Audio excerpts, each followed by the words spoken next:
بسم اللہ الرحمن الرحیم۔ السلام علیکم، میں ہوں عدنان عادل اور آپ دیکھ رہے ہیں میرا ویلاگ عدنان عادل جرنلسٹ۔ ناظرین، امریکہ کے صدارتی الیکشن ہو رہے تھے اور ساری نظریں جو تھیں اس پر مرکوز تھیں۔ اس کے ساتھ ساتھ دنیا میں اور بھی واقعات ہوئے جو نسبتاً کم اہمیت کے ہیں، لیکن پاکستان کے لیے ان کی بہت اہمیت ہے اور ہماری نظریں جو ہیں ان کی طرف نہیں گئیں۔ تو آج ایک ایسے ہی واقعے کی طرف میں آپ کی توجہ مبذول کرانا چاہتا ہوں، اور وہ یہ ہے، اور جو بہت اہم ہے، کہ انڈیا اور افغان طالبان کے درمیان قربت بڑھ رہی ہے، ان کے تعلقات میں گہرائی آتی جا رہی ہے، جبکہ الٹ ہو رہا ہے کہ پاکستان کی سرد مہری بڑھ رہی ہے کابل کے افغان طالبان سے، اور انڈیا کی گرم جوشی بڑھ رہی ہے۔ حالانکہ پاکستان نے بہت سپورٹ کیا افغان طالبان کو، اور امیدیں یہ تھیں کہ وہ ہمارے بہت اچھے دوست ثابت ہوں گے۔ کہا جا رہا تھا کہ اشرف غنی کی حکومت جو ہے انڈیا نواز ہے، طالبان انڈیا کے ساتھ ایسے تعلقات نہیں رکھیں گے بلکہ وہ پاکستان کے ساتھ دوستانہ تعلقات رکھیں گے، لیکن ایسا ہوا نہیں۔ جب سے افغان طالبان اقتدار میں آئے 2021 میں کابل میں، اس وقت سے پاکستان میں دہشت گردی کی لہر میں اضافہ ہو گیا، دہشت گردی کے واقعات بڑھ گئے۔ پاکستانی حکام کہتے ہیں کہ جو یہ طالبان ہیں جنہیں پاکستانی طالبان یا اب خوارج کہا جانے لگا ہے، یہ افغانستان میں روپوش ہوتے ہیں، وہاں رہتے ہیں، وہاں ٹریننگ لیتے ہیں، وہاں سے اسلحہ حاصل کرتے ہیں اور پاکستان آ کر کارروائیاں کرتے ہیں، خود کش دھماکے کرتے ہیں اور مختلف لوگوں کو ٹارگٹ کلنگ کا نشانہ بناتے ہیں، خاص طور سے سیکیورٹی اہلکاروں کو۔ پاکستان اس پہ کئی بار احتجاج بھی کر چکا ہے، لیکن کابل میں افغان طالبان کہتے ہیں یہ آپ کا اندرونی معاملہ ہے، ہمارا اس سے کوئی تعلق نہیں، آپ اس کو خود حل کریں۔ تو ہمارے تعلقات میں کابل کے افغان طالبان سے گزشتہ 3 برس سے جب سے وہ حکومت میں آئے ہیں، بجائے افغانستان سے تعلقات بہتر ہونے کے بجائے اور خراب ہو گئے، سرد مہری آ گئی۔ جبکہ الٹ یہ ہے کہ انڈیا کے تعلقات جو ہیں اب بہتر ہونا شروع ہو گئے ہیں، گو کہ انڈیا نے بھی پاکستان کی طرح طالبان کی حکومت کو تسلیم نہیں کیا ہے، باقاعدہ سفارتی تعلقات قائم نہیں کیے ہیں۔ دنیا میں کسی نے بھی ابھی تک افغانستان میں طالبان کی حکومت کو تسلیم نہیں کیا ہے، لیکن عملی طور پر بہت سے ممالک نے وہاں اپنے سفارت خانے کھول رکھے ہیں، چین نے، روس نے، پاکستان نے، اور کسی قدر انڈیا کی بھی پریزنس سفارتی طور پر وہاں موجود ہے۔ لیکن جس وجہ سے میں آج آپ سے اس موضوع پہ بات کر رہا ہوں، حالیہ دنوں میں 2 بڑی پیش رفت ہوئی ہیں، ڈیولپمنٹس ہوئی ہیں۔ ایک تو یہ کہ انڈیا کا ایک اعلیٰ سطحی وفد کابل گیا، اور اس انڈیا کے جو افغان امور کے ان کے خصوصی نمائندے ہیں، انہوں نے ملاقات کی افغانستان میں وہاں کے بہت با اثر وزیر ملا محمد یعقوب سے، جو کہ افغان طالبان کے بانی، اس تحریک کے بانی ملا عمر کے بیٹے ہیں، اور وہاں پر جو وفد گیا اس کی قیادت انڈیا کے بڑے سفارتی اہلکار JP سنگھ کر رہے تھے۔ ان کے ساتھ اور بھی اہلکار شامل تھے، ان کا فوٹو شوٹ بھی ہوا، اور وہ انڈیا کی آفیشیل وزارت خارجہ نے اپنی آفیشیل جو ایکس کی پوسٹ لگائی، اس کی مطلب اس کو اون کیا۔ یہ بہت اہم بات ہے۔ ویسے تو ان کے روابط جو ہیں مارچ میں بھی رپورٹ ہوئے تھے کہ ان کے وفود آپس میں ملے ہیں اور یہ تعلقات کو بڑھانا چاہتے ہیں، گو کہ سفارتی تعلقات قائم نہیں ہیں، لیکن یہ عملی طور پر ایک دوسرے سے سفارت کرتے رہتے ہیں۔ یہ ایک طرح سے ہماری دنیا کی جو عالمی سفارت کاری ہے، ایک نیا فینومینا بھی آپ کہہ سکتے ہیں کہ باقاعدہ اور باضابطہ تعلقات نہ ہوتے ہوئے بھی سفارت کاری ایک دوسرے سے جاری رہتی ہے۔ تو ملا محمد یعقوب جو ہیں ان سے ملاقات ہونا، اور اس میں جو ہیں وزیر خارجہ جو وہاں کے ہیں قائم مقام امیر خان متقی بھی شامل تھے اس ملاقات میں، اور بعد میں اس انڈین وفد نے سابق صدر حامد کرزئی سے بھی ملاقات کی، اور اقوام متحدہ کے جو نمائندے کابل میں تعینات ہیں ان سے بھی ملاقاتیں کی۔ اور پھر انڈیا نے طالبان کے ایک ترجمان نے، افغان طالبان حکومت کے ایک ترجمان نے کہا کہ اس ملاقات کا مقصد جو تھا وہ باہمی تعلقات کو وسعت دینا اور رابطے بڑھانا تھا۔ اب یہ ہے کہ جیسے میں نے کہا کہ باقاعدہ سفارتی تعلقات نہیں ہیں، لیکن انڈیا جو ہے وہ کہتا ہے کہ ہم انسانی بنیادوں پر اس کی مدد کرتے رہیں گے افغانستان کی۔ تو یہ ایک ہیومینیٹیرین بیسس جو ہے، یہ ایک نیا وہ ہے طریقہ ہے جس کی بنیاد پر دو ملک جو ہیں وہ ایک دوسرے سے باقاعدہ ایک دوسرے کو تسلیم نہ کرتے ہوئے بھی انگیجمنٹ رکھ سکتے ہیں۔ تو ابھی لیکن انڈیا نے کوئی اپنا کونسلیٹ ٹائپ کوئی ایسا سفارتی دفتر جو ہے وہ بھی کابل میں بحال کر دیا ہے۔ دوسری بڑی خبر یہ ہے کہ ممبئی میں تعیناتی ہو گئی ہے۔ افغان طالبان نے ایک اپنے باشندے اکرام الدین کامل کو ممبئی میں جو کونسلیٹ ہے افغانستان کا اس میں ڈپٹی سیکریٹری مقرر کرنے کا اعلان کیا۔ انڈیا ابھی خاموش ہے، لیکن دلی سرکار کی طرف سے خبریں انڈین میڈیا میں آ رہی ہیں کہ اس کو تسلیم کر لیا جائے گا۔ اگر باقاعدہ اعلان نہیں بھی ہوا تو پریکٹیکلی کر لیا جائے گا۔ اہم بات یہ ہے کہ اکرام الدین کامل جو ہیں پہلے افغانستان کی وزارت خارجہ میں ڈپٹی سیکریٹری رہ چکے ہیں۔ وہ 7 سال انہوں نے انڈیا میں تعلیم حاصل کی ہے، انڈین حکومت یا ایک تنظیم جو سرکاری فنڈ سے چلنے والی، اس کے وظیفے پر وہ پی ایچ ڈی کر چکے ہیں۔ انڈیا کی ہی ایک یونیورسٹی میں، ساؤتھ ایشین یونیورسٹی ہے جو سارک کے ملکوں نے بنائی تھی، اس میں انڈیا نے ان کو وظیفہ دیا، تو 7 سال انہوں نے وہاں تعلیم حاصل کی۔ ظاہر ہے ان کے رجحانات اور ان کی لیننگز جو ہیں وہ انڈیا کی جانب ہیں۔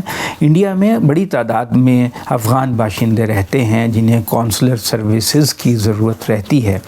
تو ہوا جب یہ کہ افغان طالبان آئے، سفارتی تعلقات منقطع ہو گئے، تو وہاں پہ ایک صاحب تھے سید محمد ابراہیم خیل، وہ پریکٹیکلی دونوں ممالک کے درمیان ایک سفارت کا رابطے کا کام انجام دے رہے تھے، اور انڈیا میں جو افغان باشندے تھے ان کو کونسلر سروسز فراہم کیا کرتے تھے۔ لیکن اب اس میں اکرام الدین کامل جو ہیں وہ بھی شامل ہو گئے ہیں، اور ان کا تعلق ننگرہار پروونس سے ہے۔ تو اب آپ یہ دیکھیے کہ ہمارے تعلقات تو نیچے جا رہے ہیں جبکہ انڈیا تعلقات قائم ہو چکے ہیں۔ پریکٹیکلی تو وہ جب آپ کونسلیٹ میں ایک ڈپٹی سیکریٹری جو ہے وہ تعینات ہو جائے تو آپ یہی کہہ سکتے ہیں کہ باقاعدہ طور پر وہ فنکشنل ان کے ڈپلومیٹک ریلیشنز ہو گئے ہیں۔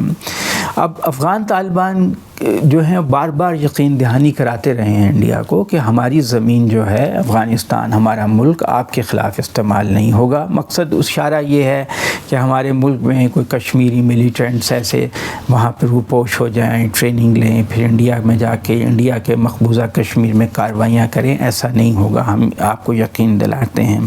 یہ وہ بار بار کہہ چکے ہیں، اور وہ اس بارے میں چاہتے ہیں کہ انڈیا سے ان کے تعلقات اچھے ہوں، انڈیا انہیں تسلیم کر لے۔ ان کی طرف سے کوئی ہچکچاہٹ نہیں ہے۔ انڈیا البتہ یہ سمجھتا ہے کہ جو عالمی سطح پر ان کو کسی بھی حکومت نے تسلیم نہیں کیا ہے تو کوئی رد عمل عالمی برادری کا آ سکتا ہے، اس لیے اس نے باقاعدہ طور پر ان کو تسلیم نہیں کیا۔ اب انڈیا کی کنسرن کیا ہے، وہ کیوں چاہ رہا ہے کہ افغان طالبان سے اپنے تعلقات کو وسعت دے؟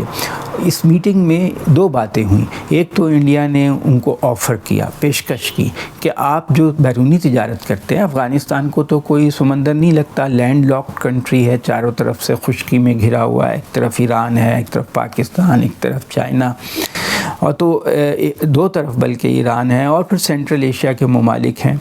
تو اس کو بندرگاہ کی ضرورت ہے. وہ پاکستان کی بندرگاہ کراچی استعمال کرتا ہے یا گوادر کا بھی اب شروع ہو گیا ہے وہاں سے بھی.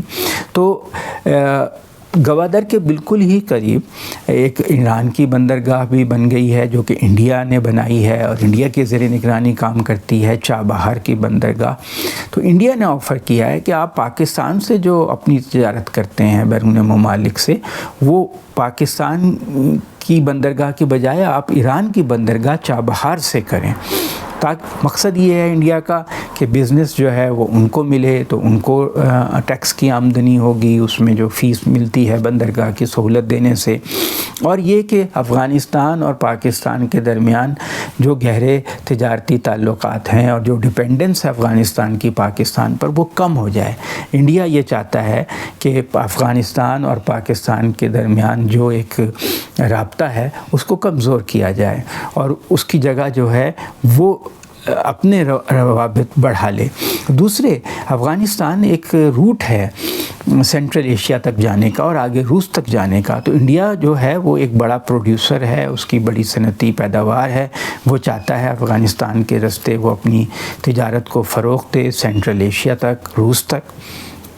تو اس کی اہمیت ہے. پھر انڈیا کو یہ بھی تشویش ہے کہ چین کا عمل دخل بہت بڑھ گیا افغانستان میں، بہت زیادہ تعلقات ہو گئے ہیں. چین وہاں انویسٹمنٹ کر رہا ہے وہاں پر اور وہاں کی معدنیات سے فائدہ اٹھا رہا ہے. تو انڈیا بھی چاہتا ہے کہ افغانستان میں جو بہت ہی قیمتی معدنیات ہیں ان میں وہ بھی سرمایہ کاری کرے، وہ بھی فائدہ اٹھائے، کیونکہ وہاں لیتھیم بھی ہے اور بہت ایسی معدنیات ہیں جن کی دنیا کو ضرورت ہے اس وقت. تو انڈیا چونکہ ایک بڑی اکانومی ہے، دنیا کی 5ویں بڑی معیشت بن چکا ہے، اسے بھی ان معدنیات کی ضرورت ہے. تو وہ چین کے اثر و رسوخ کو بھی وہاں پر محدود کرنے کے لیے، یا کم سے کم یہ کہ چین کی مونوپلی نہ ہو جائے افغانستان میں، اس کو توڑنے کے لیے بھی افغانستان سے اپنے تعلقات بہتر کرنا چاہتا ہے. دوسری طرف افغانستان کے اس نے ویزے محدود کر دیے تھے. جب طالبان آئے 2021 میں، انڈیا اور افغانستان میں بہت آمد و رفت ہے جہازوں کے ذریعے، بہت تجارت تھی. $1.5 ارب کی تجارت دونوں کی تھی 2021 میں. جب افغان طالبان آئے تو انڈیا نے پھر ویزے دینے کم کر دیے، بہت کم کر دیے. وہاں کے اسٹوڈنٹ پڑھنے جاتے ہیں، وہاں کے تاجر جاتے ہیں، علاج کرانے لوگ انڈیا جاتے تھے. تو وہ سب اب افغان طالبان انڈیا سے مطالبہ کر رہے ہیں کہ آپ وہ ویزے جو ہیں ان کو بحال کریں ان کو. تو اس موضوع پہ بھی بات ہوئی ہے. یہ دونوں ملکوں نے کہا ہے کہ ویزے جو ہیں ان کی تعداد بڑھائی جائے اور وہ دوبارہ سے بحال ہوں. تو ایک طرح سے فل فلیجڈ تعلقات کی طرف بہت تیزی سے بڑھ رہے ہیں دونوں ممالک جو ہیں. اور انڈیا جو افغانستان کے افغان طالبان کے وزیر دفاع ہیں وہ یہ بھی کہہ چکے ہیں کہ ہم فوجی اشتراک بھی چاہتے ہیں انڈیا سے. پہلے جب اشرف غنی کی حکومت تھی تو انڈیا کے فوجی جو ہیں ٹریننگ لیا کرتے تھے انڈیا کے مراکز میں جا کے، دفاعی فوجی اسکولوں میں، ٹریننگ مراکز میں. اب وہ بھی چاہتے ہیں، طالبان بھی چاہتے ہیں کہ ایسا ہی ہو. تو یہ سب باتیں جو ہیں چشم کشاں ہیں پاکستان کے لیے کہ ہماری پالیسی کیا ہے. ہم نے جن لوگوں کو سپورٹ کیا اور اس کی خاطر اتنی قربانیاں دیں، ہم تو ان سے تعلقات کی طرف میں خرابی کی طرف جا رہے ہیں، جبکہ وہ ملک جس کو ہم اپنا رائیول سمجھتے ہیں وہ اس سچویشن کا فائدہ اٹھا رہا ہے. آخر ہماری حکمت عملی کیا ہے؟ وہ ایلس ان ونڈرلینڈ ایک بڑا مشہور ناول ہے. اس میں ایک بلی جو ہے وہ ایلس کو کہتی ہے کہ جب آپ کو ڈیسٹینیشن کا، منزل کا پتہ نہ ہو تو پھر آپ جس راستے پہ چاہیں چلے جائیں، ادھر چلے جائیں، ادھر چلے جائیں، کیونکہ آپ کو پتہ ہی نہیں کہ آپ نے جانا کہاں ہے. تو ہماری اس وقت صورتحال افغانستان کے حوالے سے کچھ ایسی ہے کہ ہمیں پتہ نہیں ہے کہ ہم نے کرنا کیا ہے.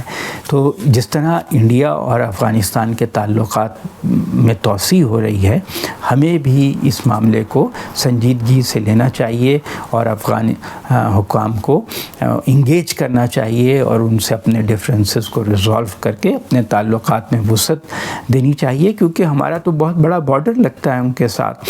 اور جو فیسلٹیز جو وہ پاکستان میں اویل کر سکتے ہیں وہ انڈیا میں نہیں کر سکتے ہیں. یہاں پہ پشاور بالکل ان کے 1 گھنٹے کی سے بھی کم کا راستہ ہے. وہ یہاں آ کر علاج بھی کرا سکتے ہیں, تعلیم بھی حاصل کر سکتے ہیں, اور وہ سب سہولیات جو وہ انڈیا سے حاصل کرنا چاہتے ہیں پاکستان سے بہت سستی اور بہت آسانی سے حاصل کر سکتے ہیں. ہمارا مسئلہ جو ہے صرف ایک یہ ہے کہ وہاں پر جو پاکستانی طالبان جو ہیں یا خوارج جنہیں ہم کہتے ہیں انہوں نے پناہ لی ہوئی ہے, اس مسئلے کو کسی طرح ہم حل کریں اور پھر ہم آگے بڑھیں اور ایک دوسرے سے تعاون اور اشتراک کے جو مواقع ہیں انہیں فروغ دیں. اس میں ہم دونوں ملکوں کا بہت فائدہ ہے. آج کے لیے اتنا ہی. بہت شکریہ.